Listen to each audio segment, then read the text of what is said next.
Has anybody actually been through a 360? I know you and I have. Nikki has. It's a bit of a journey, and we actually cover that tomorrow. But even though people say it's objective or not judgmental, is that true? You can take away some of that, but it's really around that emotional intelligence and that confidence. So we actually did go through this, so we don't have to go through it again. Unless somebody wants to. You guys feel like you know the profile types pretty well? The opposites to you? Michelle? It's a lot of information. Yeah. It is a lot of information. It is. You have to use it too. Yep. Because, That was good for me. I know Taking the that ones I do relate to. information there. I have Yep. to learn, memorize the ones you don't. It is a lot of information. As soon as you leave and we go to the restaurant tonight, you'll probably have factor scores and things like that in your mind, but it is a lot. The 2 days is pretty intensive. That's why having you guys get up and talk and share some of this is really important, because it really is the interaction in these factors. The language is very simplistic. It's not difficult to learn, but it's just a lot of information to remember. So Leon, would you say opposite styles are the ones that are sort of diagonal across? It would be, yeah. But even on the top side, so you've got the initiator and the engager. There can be, even though they're a little more fast-paced, communication issues just that come in to play. But definitely on the opposite side, you see that. But because my profile is interesting that way, my profile is very similar to the opposite. Yours is My one of the initiator more profile unique is ones. very Yes. similar Yes. to my opposite. Actually, That's right. but, yeah, Nikki has one of the more interesting profiles at being an initiator. Almost has some qualities of that facilitator. Yeah, so Nikki's, we talked about this morning the stylish thinker being outgoing and then structured, those being the opposite. Well, the other opposite is being the take charge or commanding and being patient. And so you're sort of pretty close on both those. So in the normal world, the facilitator would be pretty opposite to an initiator, certainly to an influencer, but yours just because of the scoring structure, yeah. But a community builder, you would be quite more opposite to. Yeah. Yeah. And Carol did run. She's a facilitator. She ran. I saw that. Did she show you? It's really interesting to see how close you are in many areas. But think about that. If it is somebody opposite to you, especially if you're meeting with a client, especially for the initiators, but I'll say the engagers, the reflective thinker would be opposite to sort of that engager. If you have a reflective thinker client, that might be a little more difficult because they have such a need for information, and you may never be able to sort of give them enough information. Especially just sort of the high-level thinking, talking. It may sort of not resonate with them. It may not be the best match. Not that you can't. I guess one trait that I never thought to ask about was, where does curiosity land in here? Curiosity is in creative. That's that. Okay. So you would be curious. Okay, that's what I Yep. Yeah. Well, That's you why just asked she's me a curious. question. It's in creative. Yeah, Yeah. I figured it was. To your point of working with strategic thinkers or The strategist? what did you call it? I've used the term intellection, people that need a lot of time to think. Yeah, the And, reflective the thinkers. reflective Mhm. thinkers, I just have to be mindful to give them plenty of time to digest the information and give them very thoughtful questions to challenge their level of intellection on that. Because usually they are pretty intellectual, they just don't want to be put on the spot. So we didn't have any reflective thinkers in our group, but I know when he was talking about picking somebody from the crowd, he probably would have been intentionally not to pick the reflective thinker because that would have put them on the spot, caused anxiety. Put an engager on the stage, and they're ready to talk.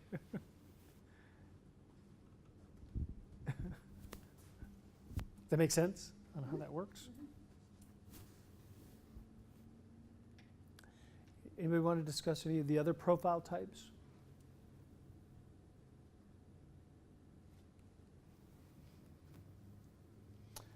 This is just more about the admin system, but the reports that are in the system.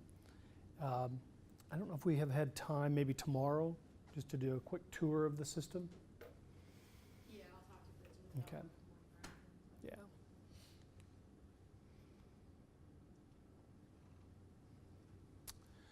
So I'm going to just go through this because I do want to get into the hiring piece of it.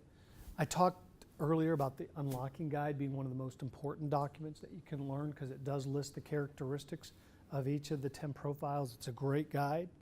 We talked about the performance guide. That's that one-page view that you can make some major breakthroughs with somebody, just focusing on those environment keys. The work-life behavioral attitudes, if you remember the blind spots that I mentioned, and the communication keys. And then the workplace insights that he was showing, how people like to make decisions, you focus on those. So those are really key parts of sort of facilitating an employee. And we can actually do one if anybody's interested in taking your workplace operations report and doing a little Q&A with Hugh where he's guiding it. Would anybody like to go through that? Sure. It's a perfect time to do this. Do you want to Are we pick? putting somebody's up on the screen? Yeah, we'll do it on the. You can do mine. Put the one. You're going to put the one-page factors up I on will the put the screen. one-page factor up and. And then- Interesting, and you decide if it's and then someone's interesting gonna be enough out the for front? your Yeah, if you don't mind. We'll put the two seats together. Keith has been jumping down my throat to do this all day. Okay, great. Yeah, Keith would be great, actually. So why don't the two of you, and maybe in a seated, could just make it Sorry, really. Keith. I just thought you and I would do it. And I'll put his one-page factor up. Monique was like, pick me. Well, I don't know if I'm interesting enough for your purposes. Everybody's interesting. Yes. So you're going to put Keith's. Yep, I'm going to put it up right now. Just tell me how small you want that. Is that too small? Can everybody see that? I can maybe get it up to. Does that give you enough information, Hugh, to see that? Yeah. Creative and anchored. Welcome. Thank you for being here with us today, and for meeting with me. And I just thought that following on our initial conversations, we might just have an initial little coaching session as you prepare your way to start your new business. So thank you for completing your business DNA natural behaviour discovery. Would you like to tell me what you thought of the process and the reports? Yeah, the process was simple to go through. The reports were very insightful. It created that personal awareness that I needed to be created, whether you initially accepted it or not. I think it was a good starting point to really begin to formulate a foundation of your strengths and your weaknesses. So I thought it was a good process. So what was a new insight for you in reading the report, or clarification? It actually didn't surprise me with most of the results. I've been told many of the answers that came out. I've heard them before, or I have known that that's how I operate in my business. So I don't know that I can put a finger on anything specific that jumped out at me. Did it reinforce a strength for you? It did. The strength of being very planned.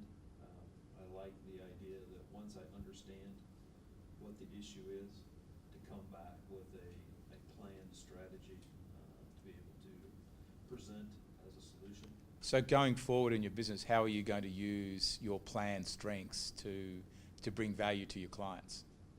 Well, again, as you take them through an assessment and get the understanding of how they tick, and then understand what their objectives are and what you're trying to accomplish through your coaching, to be able to come back with a set of planned processes.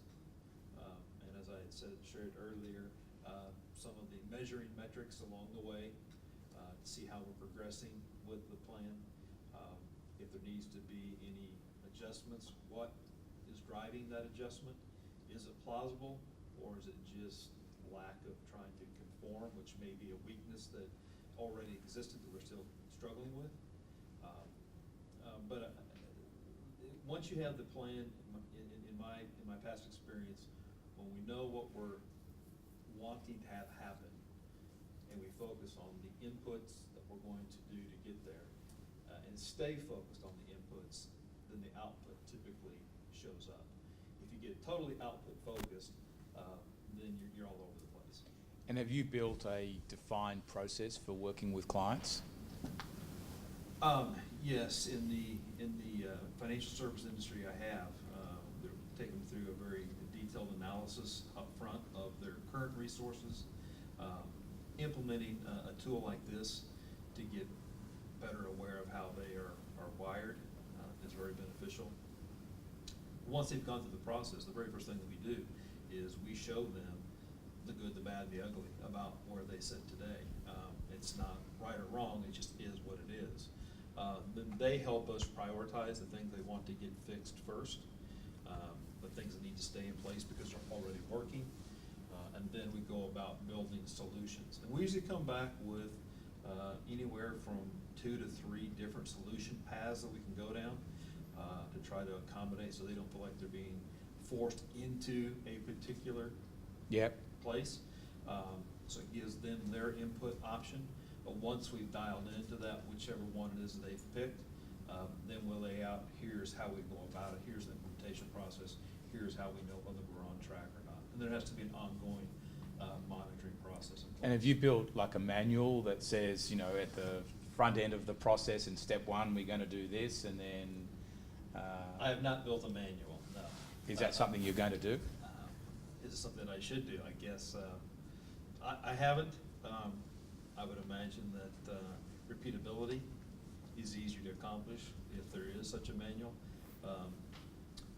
I know there has to be a degree of flexibility. In fact, most of the plans that we build have the flexibility because life does throw the curveballs at us. Things do change. You hope that you don't have to blow up the entire plan because of that change. And so I think if you've done it right out of the gate, then it's able to absorb. So how do you react when the world changes and therefore that potentially blows up the plan? Sort of how does that make you feel at that time, and what do you do about it? Personally, it makes me feel failure. Yeah. Some clients maybe don't react as extremely to it as I do.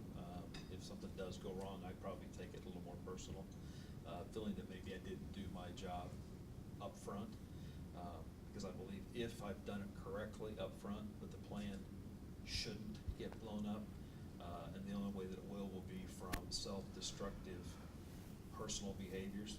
And again, if we've identified and made them aware of that, then hopefully we've taken that out of play as well. And what do you do if a client doesn't want to follow the steps that you have, you know, the plan that you've designed? They don't become a client. And at what point do you decide that? After we've spent a reasonable amount of time with them, gone through the planning process and what the plan looks like and why it accomplishes the things they want to accomplish.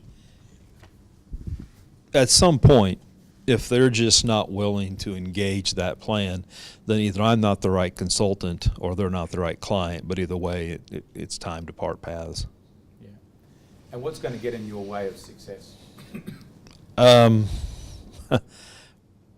I suppose a changing environment, the disruptors in the financial service industry. Yep. You got the robo-advisor concept. There's a lot of things, the self-doer, the E-Trades and the Schwabs all coming out with their own do-it-yourself tools and technologies and things of that nature. So if you allow yourself to be stagnant and not adapt and grow, which is part of the reason that I'm trying to transition away from the traditional advisory services and engage more of this type of thinking, which I don't think a robo-advisor is going to be able to. They may be able to give you a test, but they're not going to be able to then. But do you think you can leverage, with good processes, business processes, you could leverage the robo-advisor? Yes, I think it's definitely with fee compression, the commoditization of advice, if you will, from an investment allocation standpoint. I think it can be leveraged into both. That part of it is probably more robo-advisor appropriate, where this is probably going to always need an actual person driving the mechanisms behind this to make sure that they're adhered to on an ongoing basis.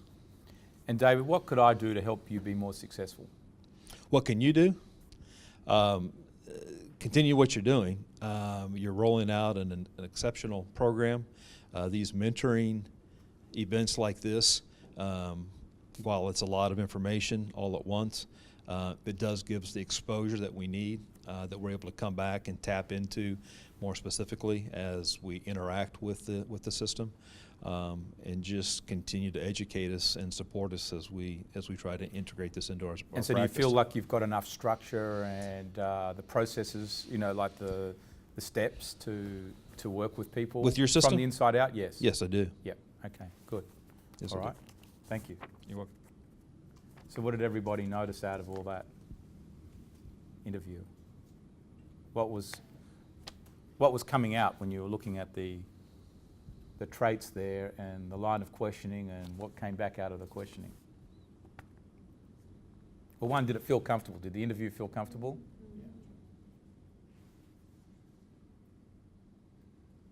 You talked about planning, and you talked about how talking about development of a structured sort of intake process for clients.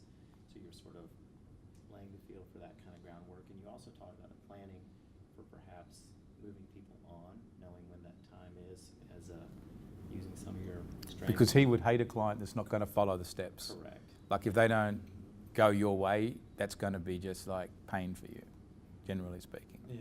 After a while, it just not. Yeah. Because he's fast-paced. Fast-paced, but there's also, you see, what you've got is the blend of the take charge up there. So Keith is going to want to lead people. There's going to be a structure,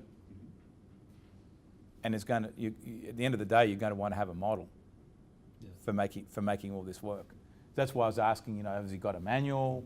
What are the processes if someone doesn't follow the process?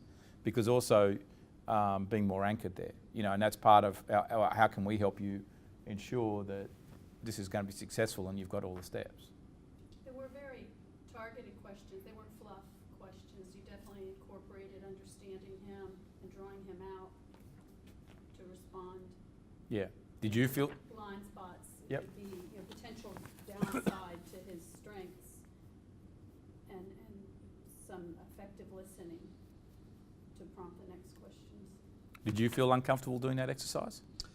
No, probably my most And you can difficult say part of the yes. equation. Well, no, as I shared with Leon, I'm in a transition process, Yeah. and that's probably the most difficult thing is leaving the traditional advisory world that I've been in and how I've practiced with clientele to trying to transition more to this is the main offering, and the investment allocation is secondary, simply because of there are so many choices, whether they want to use another advisor, whether they want to go the robo-advisor route or whatever. I've done that for 30 years, and that grind has worn me out. So I'm kind of done with that. So that would be the only part. So is I'm kind of.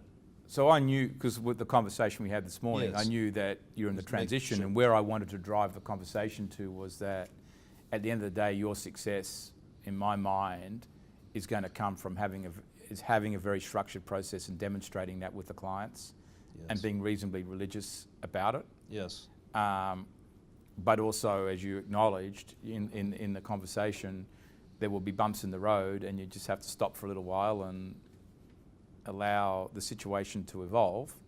But your strength, what you bring to a client, is your planned trait, and also the anchored.